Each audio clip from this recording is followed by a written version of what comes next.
सोचिए, एक दिन आप उठें और आपको पता चले कि अचानक आपके घर तक आने वाली सारी सड़कों पर आपका पड़ोसी कब्जा कर चुका है और ये वही पड़ोसी है जो आपका सबसे बड़ा दुश्मन भी है। धीरे धीरे आपके आसपास बेसेस और अलायंस बनाए जा रहे हैं ताकि आपको चारों तरफ से घेरा जा सके। ऐसा ही कुछ आज भारत के साथ हो रहा है। चीन एक ऐसी साइलेंट जंग लड़ और जीत रहा है जिसके बारे में मीडिया में बिल्कुल बात नहीं की जा रही और इसका आप पार्ट नहीं है। ना कोई टैंक, ना कोई फाइटर जेट, सिर्फ लोन्स, हाईवेज और इंफ्रास्ट्रक्चर के जरिए। इसे कहते हैं स्ट्रिंग्स ऑफ पर्ल स्ट्रेटजी। चीन 165 से ज्यादा देशों में 385 बिलियन डॉलर से ज्यादा की इन्वेस्टमेंट कर चुका है और लोन्स दे चुका है। इस पैसे से 100 से ज्यादा पोर्ट्स बन चुके हैं, हाईवेज बन रहे हैं, कई तरह के प्रोजेक्ट्स को फंड किया जा रहा है। और जो देश ये पैसा चुका नहीं पाते, उनकी इंपॉर्टेंट स्ट्रेटेजिक लोकेशंस पे चीन कब्जा कर रहा है। आप हमारे साथ अंत तक बने रहिए क्योंकि हम आपको बताने वाले हैं चीन का सबसे नया और सबसे खतरनाक हथियार। ये हथियार इतना ताकतवर है कि डोनाल्ड ट्रंप को अपने लगाए हुए टैरिफ्स को पॉज करना पड़ा। अगले कुछ मिनटों में आप जानेंगे चीन की इस इनविजिबल वॉर को और कैसे भारत और जापान जैसे देश इसके खिलाफ लड़ रहे हैं। चाइना की साउथ एशियन स्ट्रैटेजी 2000 के शुरुआती सालों में सामने आई। एक ऐसा लंबा खेल जिसका मकसद भारत को चारों तरफ से घेरना था। चाइना हमेशा से ये मानता आया है कि भारत इस दक्षिण एशियन क्षेत्र में चीन के लिए एक बड़ी चुनौती साबित हो सकता है। अगर हम उत्तरी क्षेत्र या नॉर्थ की बात करें तो हिमालय, जिसे एशिया की लाइफलाइन या एशिया की छत भी कहा जाता है, वहाँ से ब्रह्मपुत्र, सतलुज, इंदस और मेकांग जैसी नदियाँ निकलती हैं जो लगभग 100 करोड़ लोगों को पीने का पानी देती हैं। चाइना ब्रह्मपुत्र पे आज तक का सबसे बड़ा डैम बनाने जा रहा है। बांग्लादेश और भारत में लगभग 40 करोड़ से ज्यादा लोगों की जिंदगियों पर इसका असर पड़ सकता है। और जो सिविलियन गांव अरुणाचल प्रदेश के पास बन रहे हैं, उनमें मिलिट्री रोड, हेलीपैड्स और निगरानी के सिस्टम बनाए जा रहे हैं। कई गांव तो भारत के दावे वाले इलाकों में भी चीन बना रहा है। Same area. As you can see on the left hand side is the image from the 19th of March 2019. There is no construction over there, and this image of the 20th of September 2021, as you can see, is of this complete image. अगर आपको एक दिन अचानक मालूम पड़े कि आपके पड़ोस में आपके दुश्मन का कब्जा हो चुका है और वो आपके हर प्लानिंग, आपके हर मूव पर तीखी नज़र बनाए हुए हैं, ऐसा ही कुछ हो रहा है भारत के साथ। भारत का दक्षिणी पड़ोसी श्रीलंका चीन के डेब्ट ट्रैप की एक क्लासिक एग्जाम्पल है। श्रीलंका ने चीन से हम्बनटोटा पोर्ट के लिए 1.1 बिलियन डॉलर का लोन लिया जो वो चुकाने में नाकाम रहा, और इसके बदले श्रीलंका ने चीन को अपना हम्बनटोटा पोर्ट 99 साल के लिए लीज पे दिया। और अब भारत इस बात से बहुत चिंतित है क्योंकि इसी पोर्ट के जरिए चाइना भारत के मिसाइल लॉन्च प्रोग्राम के ऊपर नजर बनाए हुए। मालदीव्स ने लगभग 40% कर्ज चीन से लिया है। पोर्ट्स और इंफ्रास्ट्रक्चर ये सब कुछ चाइनीज बना रहे हैं और इनका कंट्रोल भी चाइना के पास ही है। पिछले 10 साल में लगभग चाइना ने 24 बिलियन डॉलर बांग्लादेश को ब्रिज, मेट्रो और इंफ्रास्ट्रक्चर प्रोजेक्ट्स के लिए दिए हैं। भारत के वेस्टर्न बॉर्डर पर पाकिस्तान, जहां चीन ने 62 बिलियन डॉलर से ज़्यादा की इन्वेस्टमेंट की है China Pakistan economic corridor project में। ये सीपैक पाकिस्तानी ऑक्यूपाइड कश्मीर से होकर गुजरता है और चाइना को अरब सागर से सीधा जोड़ता है, जिससे चाइना के लिए अफ्रीका और यूरोपियन कंट्री से ट्रेड करना और आसान हो जाता है। चाइना ये सब कुछ केवल भारत में नहीं, साउथ एशिया में नहीं, बल्कि दुनिया भर में कर रहा है। ये सेम गेम सारी दुनिया में खेली जा रही है और इस खेल को एक बहुत ही अच्छी तरह से ब्रांड किया गया है। चाइना इसको नाम देता है BRI या बेल्ट रोड इनिशिएटिव प्रोजेक्ट, और ये इतिहास का आज तक का सबसे महत्वाकांक्षी प्रोजेक्ट है। BRI के तहत अब तक 150 से ज़्यादा देश इसमें शामिल हो चुके हैं और चाइना $1 ट्रिलियन से ज़्यादा की इन्वेस्टमेंट कर चुका है, और एक्सपर्ट्स का मानना है कि ये इन्वेस्टमेंट $8 ट्रिलियन तक जा सकती है। तो आप ये सोच रहे होंगे कि इतना पैसा लगाया कहाँ जा रहा है। अफ्रीका में बड़े बड़े हाईवेज, लैटिन अमेरिका में रिसोर्सेज जैसे तेल को कंट्रोल करना, यूरोप में रेल लाइन बिछाना, एशिया में बड़े बड़े डैम बनाना, सब कुछ इसमें शामिल है। इस प्रोजेक्ट का सबसे बड़ा हाईलाइट हमारे पड़ोस में ही है, सीपैक या China Pakistan economic corridor. CPEC के तहत चाइना अब तक पाकिस्तान में 62 बिलियन डॉलर से ज़्यादा की इन्वेस्टमेंट कर चुका है।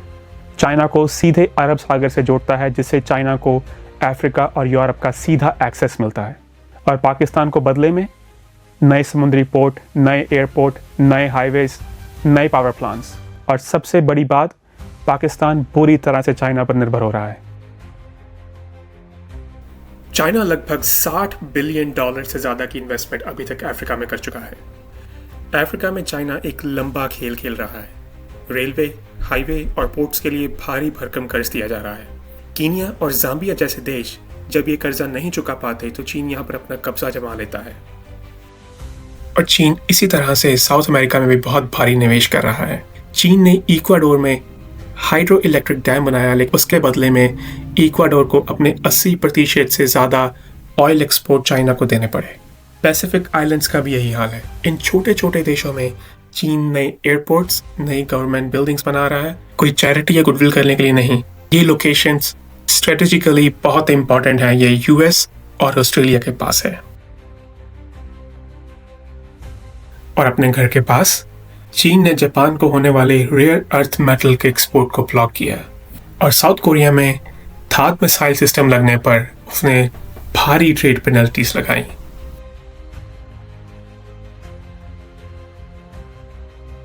बेल्ट एंड रोड के जरिए चीन सिर्फ रेलवे या हाईवे नहीं बना रहा, बल्कि बंदरगाहें, सड़कें, बांध, हर चीज को अपने कब्जे में ले रहा है।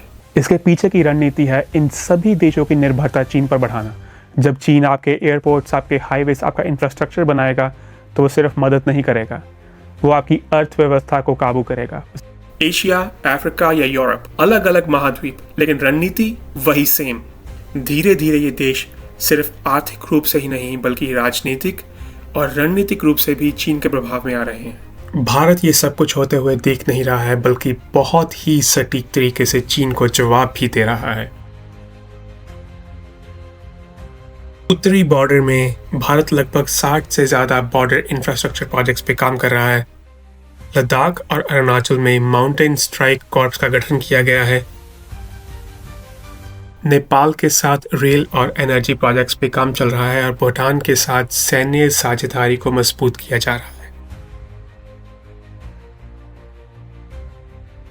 भारतीय महासागर में पाकिस्तान का ग्वादर पोर्ट चीन को अफ्रीका से जोड़ता है और इसी की काट के लिए भारत ईरान के साथ मिलकर चाबहार पोर्ट को चलाता है। भारत ने चाबहार पोर्ट को बनाने के लिए अरबों डॉलर की इन्वेस्टमेंट की है। चाबहार पोर्ट भारत को सेंट्रल एशिया और अफगानिस्तान का एक्सेस देता है, जिससे भारत अपने ट्रेड को बढ़ा सकता है। भारत इस जगह पे अपनी स्थिति को मजबूत करने के लिए INS जटायु और INS वर्षा जैसे नेवल बेसों पे काम कर रहा है। Beneath the tranquil shores of a coastal village on the Bay of Bengal, India is building a multi-billion-dollar base. Designed to protect India's growing fleet of nuclear submarines in a key area of the Indian Ocean, the new base, INS Varsha, has a secret design feature.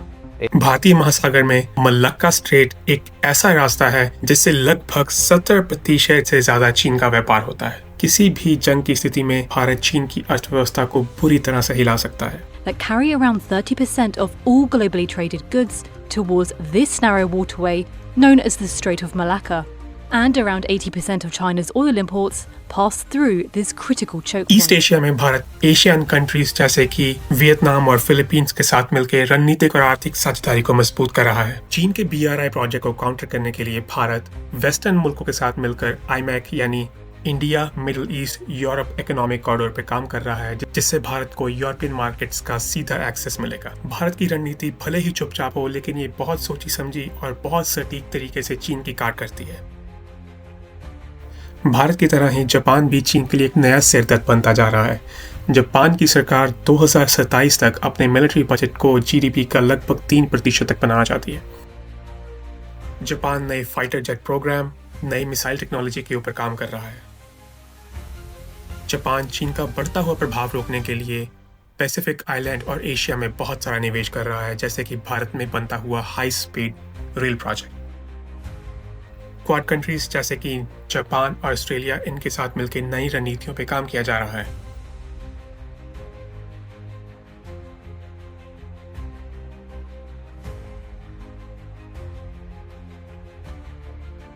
जब हम किसी हथियार की बात करते हैं तो आपके दिमाग में शायद फाइटर जेट्स, टैंक्स और सबमरीन्स आएँ, लेकिन ये ऐसा हथियार है जो ज़मीन के नीचे है। हम बात कर रहे हैं रेयर अर्थ मेटल्स की, और ये इतने शक्तिशाली हैं कि जब चीन ने इसकी सप्लाई रोकी तो अमेरिका को टैरिफ्स पॉज करने पड़े। रेयर अर्थ मेटल्स मोबाइल से टीवी, इलेक्ट्रिक व्हीकल्स, आपके देश के मिसाइल्स, फाइटर जेट्स, हर चीज़ में यूज़ होते हैं। आज की दुनिया, आज की अर्थव्यवस्थाएं रेयर अर्थ मेटल के बिना सर्वाइव नहीं कर पाएंगी। चाइना 80% रेयर अर्थ मेटल की सप्लाई चेन को कंट्रोल करता है। ये मेटल्स दुनिया के 10 से 15 देशों में पाए जाते हैं, लेकिन चीन ने बहुत पहले ही वक्त रहते इनकी सप्लाई चेन को डेवलप किया। इसीलिए जब चीन ने भारत की सप्लाई को कम किया, एस जयशंकर भारत के फॉरेन मिनिस्टर चाइना गए और इस बात को वहाँ पे उठाया ताकि रेयर अर्थ मेटल की सप्लाई भारत को दोबारा स्टेबलाइज की जाए।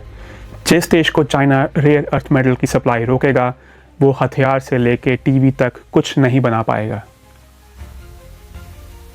ये रेयर अर्थ मेटल्स आज के समय में सबसे बड़ी बार्गेनिंग चिप बन चुके हैं। चाइना बड़े बड़े देशों से अपनी बात इन्हीं के बलबूते पर मनवा रहा है। समुद्री रास्ते, ट्रेड रूट्स, डैम्स, पोर्ट्स, जो भी इन्हें कंट्रोल करता है वही फ्यूचर भी कंट्रोल करेगा। चाइना यहाँ कोई शॉर्ट गेम नहीं खेल रहा है। चाइना एक ऐसा साम्राज्य बना रहा है जो आने वाली सदियों तक खड़ा रहेगा और अपने दुश्मनों पर हमेशा ही हावी रहेगा।